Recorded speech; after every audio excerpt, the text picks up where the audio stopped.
Everything you've ever been told about your mortgage is this: pay it off as fast as you can, overpay when you can, get to that day when you own your home outright, free and clear, no debt.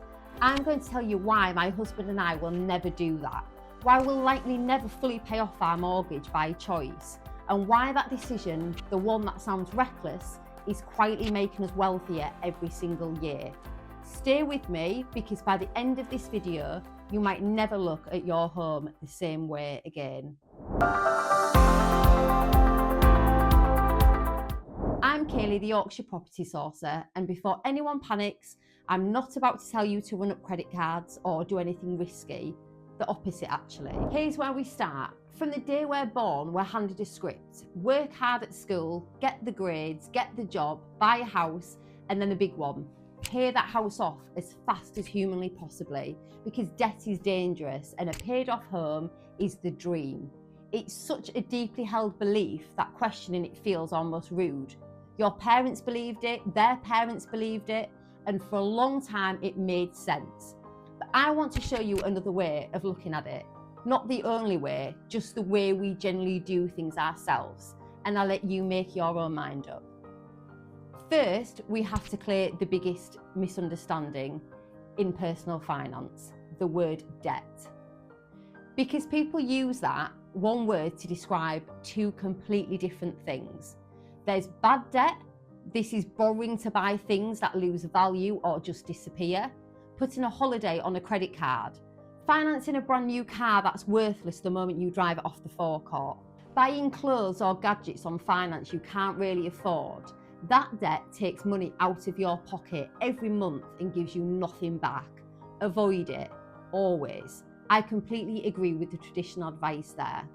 But then there's good debt, and good debt is the complete opposite. Good debt is borrowing to buy an asset, something that puts money into your pocket every month and grows in value over time. Here's the key idea most people never get told. Bad debt makes you poorer, good debt used carefully makes you richer. Same word, two completely opposite outcomes. So when someone says all debt is bad, they're half right. They're describing bad debt. They've just never been shown the other kind. Now let's talk about your home, because this is where it gets interesting. Most people see their home as the thing they're trying to own outright, the finish line. And I understand that completely. There's a real peace of mind in knowing your home with no mortgage. I'm not going to dismiss that, because it's a genuine feeling and it matters to people. But here's how we see it instead. Your home is also the cheapest borrowing you will ever have access to in your entire life. A residential mortgage is cheaper than almost any other loan on earth. Cheaper than a car loan, cheaper than a personal loan, far cheaper than credit cards. So when you pour all your spare money into paying it off early, here's what we believe you're really doing. You're taking your most powerful, cheapest source of capital and you're locking it away in the walls of your house where it does absolutely nothing. We call that dead equity. It just sits there. It doesn't earn, it doesn't grow anything, and it doesn't pay you. It just sleeps inside the bricks. And the cost of that sleeping money, the thing you could have done with it but didn't, that's the part nobody adds up. Let me paint you a picture of two people. The first person spends 30 years overpaying their mortgage. They get to the end and they own a beautiful home worth, let's say, £400,000, completely mortgage free. They've done everything right by the traditional script.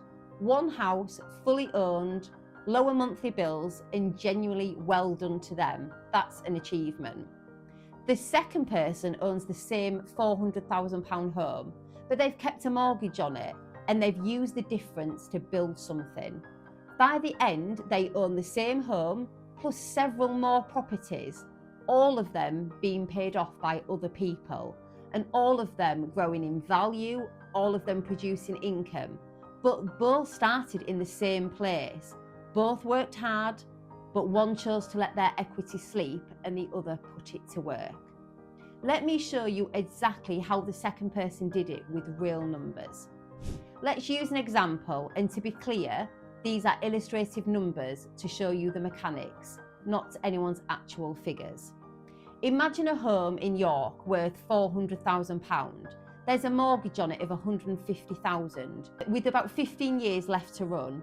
On a normal repayment mortgage at around 4.5%, that's costing roughly £1,150 a month.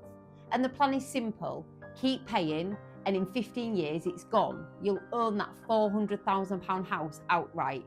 One house, that's the traditional path. Now here's the other path. Instead of grinding that mortgage down to zero, you remortgage the home up to 75% of its value. 75% of 400 is 300,000. You already owe 150,000. So once that's paid off, you're left with 150,000 in cash in your hand. Money that was sleeping in the walls, now wide awake. Yes, your mortgage is bigger now, 300,000, let's stretch it over 35 years to keep it comfortable. Still at around 4.5%, that costs roughly 1,420 a month. So hold that number in your mind. Your home now costs you 1,420 a month. That's the figure to beat. Now what do you do with it? The 150,000 you released, you put it to work. In an area like Goole, where the entry prices are low and the yields are strong, that 150,000 is enough to buy 4 good rental properties. Once you account for deposits, stamp duty and costs, 4 of them. And each of those properties, after the mortgage on it, after management, after every cost, puts around £400 a month net into your pocket. 4 properties at roughly £400 each, it's about £1,600 a month. Now look at those two numbers side by side, and this is the moment it clicks. Your home mortgage costs you £1,420 a month. Your new rental properties pay you £1,600 a month. The rent from those properties doesn't just help with your mortgage, it covers the entire thing and leaves you with around £180 a month on top. Stop and really take that in. Your tenants are now paying your home mortgage for you every single month. The home you live in is effectively being paid off by other people. So let's go back to our 2 people. The first person spent 15 years of their own hard-earned money to own 1 house. The second person owns the exact same house, except they've now also got 4 more. Their home loan is being completely covered by their tenants, and they're slightly up every month on top. Same home, same starting point. One ended up with a single paid off house, the other ended up with 5 properties and someone else paying the mortgage on the one they live in. That is the difference between equity that sleeps and equity that works. And we haven't even talked about the best part yet, growth. Property over time tends to rise in value. Let's be conservative and say just 3% a year. If you own 1 house worth 400,000, 3% growth is about 12,000 in a year. Not bad. But the second person doesn't own £400,000 of property. They own 5 properties. Their home plus 4 rentals worth around 760,000 in total. 3% growth on that is about 22,800 in a single year. Almost double working away quietly in the background on assets that other people are paying off for you. And it compounds year after year. Meanwhile, the rents slowly rise, so that 1,600 a month becomes 1,700, then 1,800, while your mortgage payment stays exactly the same. And here's the quiet magic of a long mortgage. That £300,000 debt never grows, but everything around it does. In 35 years with inflation and rising wages and rents, a £300,000 mortgage will feel like pocket money. It erodes away in real terms until it feels as significant as a credit card balance. Time does the heavy lifting for you. Now, I'd be doing you a disservice if I didn't talk about the risk, because there isn't free money and it isn't risk-free. Properties can have void periods, interest rates can rise, values can dip in the short term, and all of that is real, and anyone who tells you otherwise isn't being straight with you. But here's how you manage it. You buy for strong cash flow with a cushion built in, so the numbers still work even if a rate goes up. You keep a sensible cash buffer behind you. You never overstretch. You buy in areas with genuinely good rental demand, and you get good people managing it properly. Do this carefully and sensibly, and the risk becomes manageable. Do it recklessly with no buffer and no margin, and it's dangerous. The strategy isn't reckless. Doing it without a plan is. And honestly, this isn't for everyone. If owning your home outright is what lets you sleep at night, that peace of mind is worth a great deal, and there's nothing wrong with it choosing it. This is simply the path we've chosen, and now you've seen how it works. So let me leave you with this.